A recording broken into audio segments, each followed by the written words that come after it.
പ്രസവം വീട്ടിലായാലെന്താ, കാട്ടിലായാലെന്താ? പ്രസവം ഹോസ്പിറ്റലിൽ തന്നെ വേണമെന്ന് പറയുമ്പോൾ ഹോസ്പിറ്റലിൽ നടക്കുന്ന എല്ലാ പ്രസവവും പരിപൂർണ സുരക്ഷിതവും ജനങ്ങൾക്ക് ഡൈജസ്റ്റ് ചെയ്യാവുന്ന നിലയിലുമായിരിക്കണം.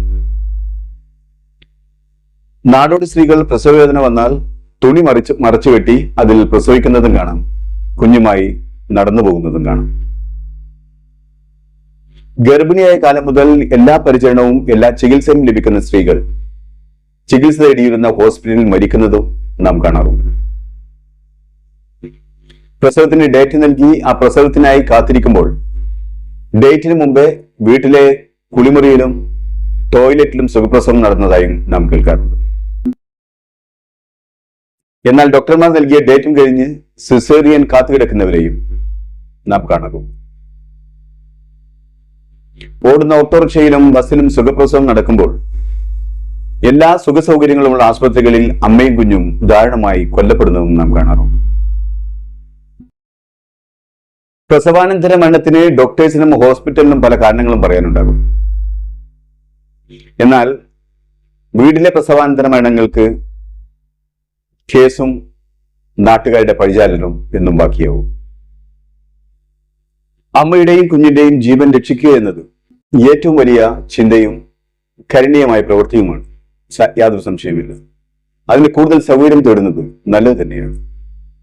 ആതുര സേവനം വെറും ചൂഷണമായി മാറുന്ന കാലത്ത് ജനങ്ങൾ മാറി ചിന്തിക്കുന്നതിൽ എങ്ങനെയാണ് തെറ്റ് പറയുക?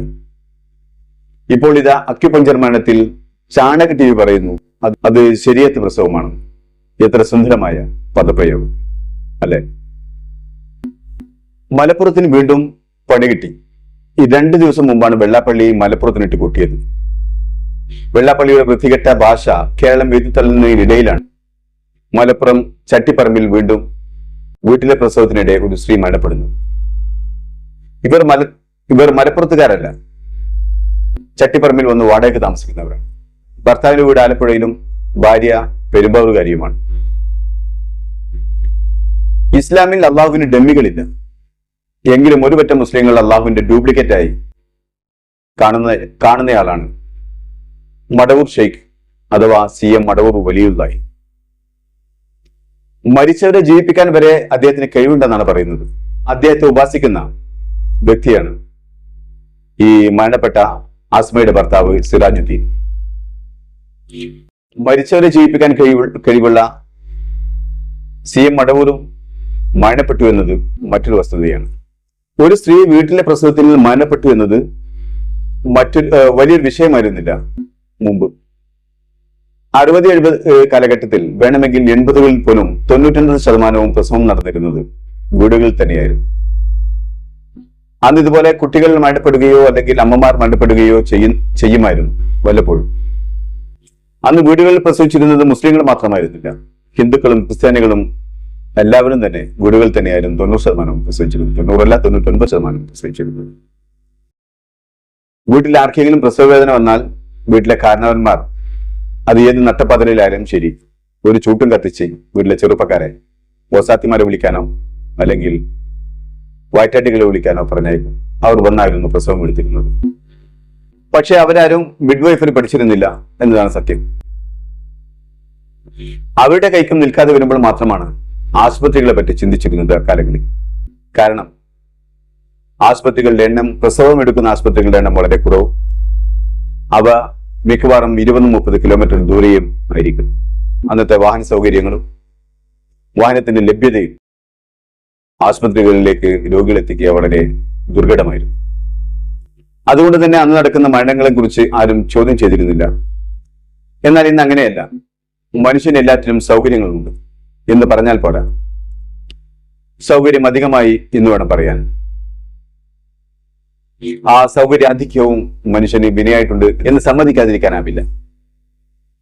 ഈ അക്യുപഞ്ചർ പ്രസവത്തോടു കൂടി മുസ്ലിങ്ങളുടെ പ്രസവത്തിന് നമ്മുടെ മലൻ TV പുതിയൊരു പേര് കണ്ടെത്തിയിട്ടുണ്ട്, ശരീഅത്ത് പ്രസവം എന്നാണത്.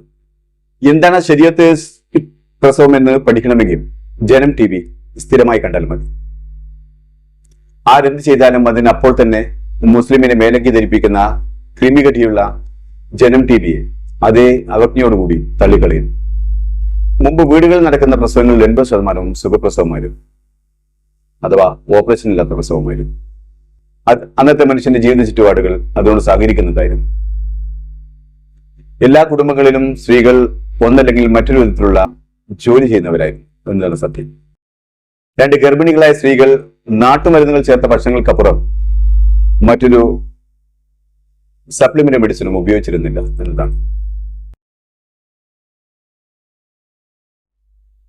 അതുകൊണ്ട് തന്നെ കുഞ്ഞുങ്ങൾക്ക് അമ്മമാരുടെ ആരോഗ്യത്തിനനുസരിച്ചുള്ള വളർച്ചയും വലുപ്പവുമായിരുന്നു ഉണ്ടായിരുന്നത്. അത് സുഖപ്രസവത്തെ കൂടുതൽ ലളിതമാക്കി എന്ന് വേണം പറയാൻ.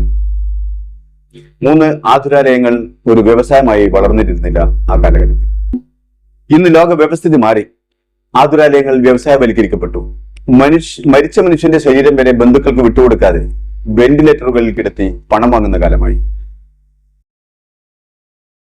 കേരളത്തിന്റെ മുക്കിലും മൂലയിലും പ്രസവത്തിന് വേണ്ടി മാത്രം ആശുപത്രികളായി. സുഖപ്രസവം കൊണ്ട് ആശുപത്രികൾക്ക് നിലനിൽപ്പില്ലാതായി. അവസാനം ആശുപത്രികൾ എങ്ങനെ മുഴുവൻ പ്രസവവും സിസേറിയനാക്കി മാറ്റാം എന്നതിനെ കുറിച്ച് പഠനം നടത്താൻ തുടങ്ങി.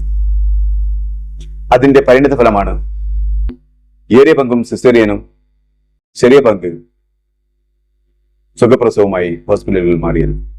ഒരു സ്ത്രീ ഗർഭിണിയായാൽ അഥവാ മാസമുറ തെറ്റിയാൽ അന്ന് തുടങ്ങും ചികിത്സ. ആവശ്യമുള്ളതും അല്ലാത്തതുമായ സപ്ലിമെന്റ് മെഡിസിനുകൾ അന്ന് മുതൽ കഴിക്കാൻ തുടങ്ങും. തീരെ ശരീരമില്ലാത്ത സ്ത്രീകളിൽ പോലും 3-4 കിലോ തൂക്കം വരുന്ന തൂക്കവും വളർച്ചയുമുള്ള കുട്ടികൾ ഗർഭം ധരിക്കാൻ തുടങ്ങി. അത് സിസേറിയനെ കൂടുതൽ സ്വാധീനിച്ചു. ഇനി നല്ല ആരോഗ്യമുള്ള സ്ത്രീകളാണെങ്കിൽ പോലും അവരെ പല പല കാരണങ്ങൾ പറഞ്ഞ് സിസേറിയന് വിധേയരാക്കിക്കൊണ്ടിരുന്നു. എന്നിട്ട് പ്രസവത്തിന് ഡേറ്റ് നൽകുന്ന ഡോക്ടർ തന്നെയായിരിക്കും അതുവരെ ഗർഭിണിയെ പരിചരിച്ചിട്ടുണ്ടാവുക. എന്നിട്ട് പോലും അയാൾക്കറിയില്ല ഈ കുഞ്ഞ് മഷി കുടിക്കുമോ അതോ പൊക്കിൾ കൊടി ചുറ്റുമോ എന്ന്. പ്രസവത്തിന് ഹോസ്പിറ്റലിൽ കൊണ്ടു ചെന്നാൽ മാത്രമായിരിക്കും പറയുന്നത് കുട്ടി മഷി കുടിച്ചിരിക്കുന്നു അല്ലെങ്കിൽ പൊക്കിൾ കൊടി ചുറ്റിയിരിക്കുന്നു, അതുകൊണ്ട് എത്രയും പെട്ടെന്ന് ഓപ്പറേഷൻ വേണമെന്ന്. ഗത്യന്തരമില്ലാതെ ബന്ധുക്കൾ ഓപ്പറേഷൻ സമ്മതിക്കുകയും ചെയ്യും. സത്യത്തിൽ ജനങ്ങൾ സംശയാലുക്കളും അല്പവിശ്വാസികളുമായി മാറിയിരിക്കുന്നു ആതുര സേവന രംഗത്ത്. അതുപോലെ തന്നെയാണ് ഈ അടുത്തിടെയാണ് എന്റെ കൂട്ടുകാരന്റെ ഭാര്യ ഗർഭിണിയായപ്പോൾ ഹോസ്പിറ്റലിൽ ചെന്നത്. ഗർഭം 3 മാസത്തിലേക്ക് കടക്കുന്നേ ഉണ്ടായിരുന്നുള്ളൂ. ഡോക്ടർ അവരോട് പറഞ്ഞത് ഒരു 3000 രൂപയുടെ സ്കാനിങ് ചെയ്യണമെന്നാണ്. ആ സ്കാനിങ് ആണെങ്കിൽ അദ്ദേഹത്തിന്റെ ഹോസ്പിറ്റലിലില്ല, അദ്ദേഹത്തിന്റെ മകന്റെ പുതിയ സ്കാനിങ് സെന്ററിൽ മാത്രമേ ഉള്ളൂ. എന്തിനാണ് സാധാരണ സ്കാനിങ്ങിൽ നിന്നും വ്യത്യസ്തമായി 3000 രൂപയുടെ സ്കാനിങ് എന്ന് ചോദിച്ചപ്പോൾ അദ്ദേഹം പറഞ്ഞത് അത് കുട്ടിക്ക് അംഗവൈകല്യമുണ്ടോ എന്ന് അറിയാനാണെന്നാണ്. 3 മാസം എന്ന് പറഞ്ഞാൽ വെറും മാംസപിണ്ഡം, രക്തക്കട്ട അത്രേ ഉണ്ടാവും. ആ കുഞ്ഞിന് എങ്ങനെയാണ് അംഗവൈകല്യമുണ്ടോ എന്ന് ആ സ്കാനിങ്ങിലൂടെ തിരിച്ചറിയാൻ കഴിയുക? 9 മാസവും 10 ദിവസവും പൂർത്തിയായി എല്ലാ സ്കാനിങ്ങുകളും ടെസ്റ്റുകളും ചെയ്തിട്ട് അംഗവൈകല്യത്തോടെ പിറന്ന കുഞ്ഞിന്റെ ചികിത്സയ്ക്ക് വേണ്ടി കോടതി കയറിയിറങ്ങുന്ന മാതാക്കളുടെ കാലത്താണ് നാം ജീവിക്കുന്നത്. ആ സമയത്താണ് 3.5 മാസമായ ഭ്രൂണത്തിന് അംഗവൈകല്യമുണ്ടോ എന്ന് അറിയാൻ വില കൂടിയ സ്കാനിങ് ചെയ്യാൻ ഡോക്ടർ ജനങ്ങളെ നിർബന്ധിക്കുന്നത്. ഈ ജനങ്ങൾ എങ്ങനെയാണ് ആതുരാലയത്തെ വിശ്വസിക്കുക?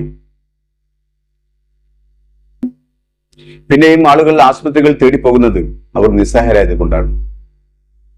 ഒരു നോർമൽ പ്രസവത്തിന് 30 മുതൽ 50 വരെയാണ് ഹോസ്പിറ്റലുകളുടെ വലുപ്പത്തിനനുസരിച്ച് പൈസ ഈടാക്കുന്നത്.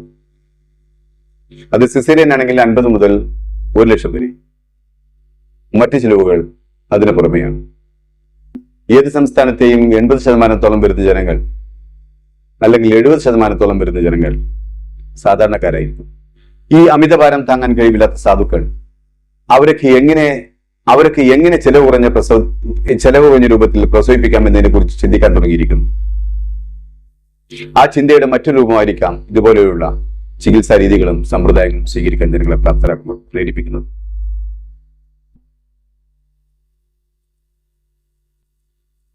അപ്പോൾ സ്ഥിരം ചോദിക്കുന്ന ചോദ്യമാണ്, നിങ്ങൾക്ക് ഗവൺമെന്റ് ആശുപത്രികളിൽ പോയിക്കൂടെ?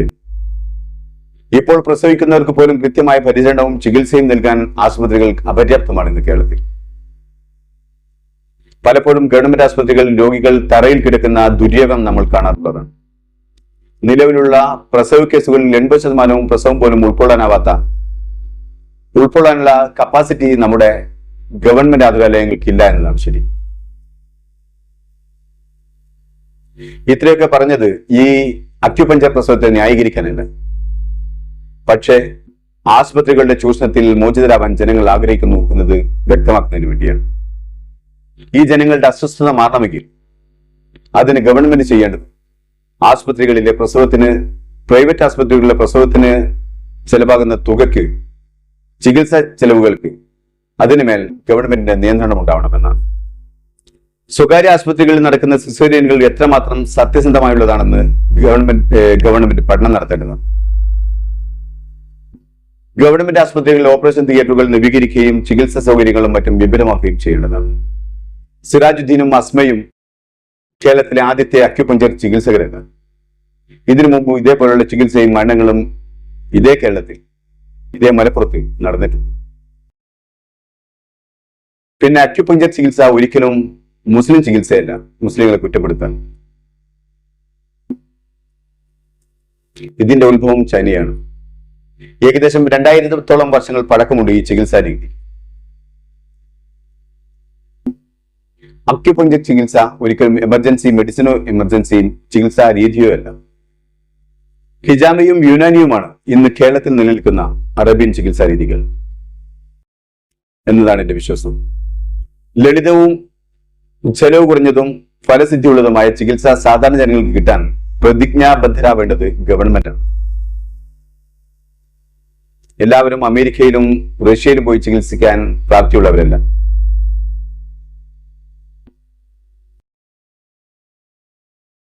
ഇന്ന് ജനങ്ങൾ നേരിടുന്ന ഏറ്റവും വലിയ വെല്ലുവിളി ചികിത്സയും രോഗങ്ങളും അതിനുള്ള ചികിത്സയുമാണ്. അറസ്റ്റ് ചെയ്യുമ്പോൾ സിറാജുദ്ദീനെ മാത്രം അറസ്റ്റ് ചെയ്താൽ പോരാ. 5 പ്രസവങ്ങളിൽ 3 പ്രസവവും വീട്ടിൽ വെച്ച് നടത്തുകയും അതിൽ 2 എണ്ണം സുഖപ്രസവമായി തീരുകയും ചെയ്തപ്പോൾ മിണ്ടാതിരുന്ന രക്ഷിതാക്കളെയും അതിൽ ഉൾപ്പെടുത്തേണ്ടതുണ്ട്.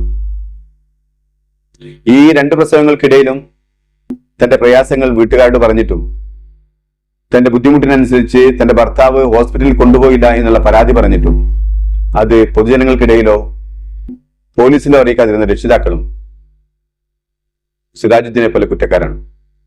കഴിഞ്ഞ ഓരോ പ്രസവം നടക്കുമ്പോഴും അതിൽ കുഴപ്പമില്ല എന്ന് മനസ്സിലാക്കി മൗനാനുവാദം നൽകിയ ഇവർക്ക് ഇപ്പോൾ സിറാജുദ്ദീനെ കുറ്റം പറയാൻ അധികാരമില്ല.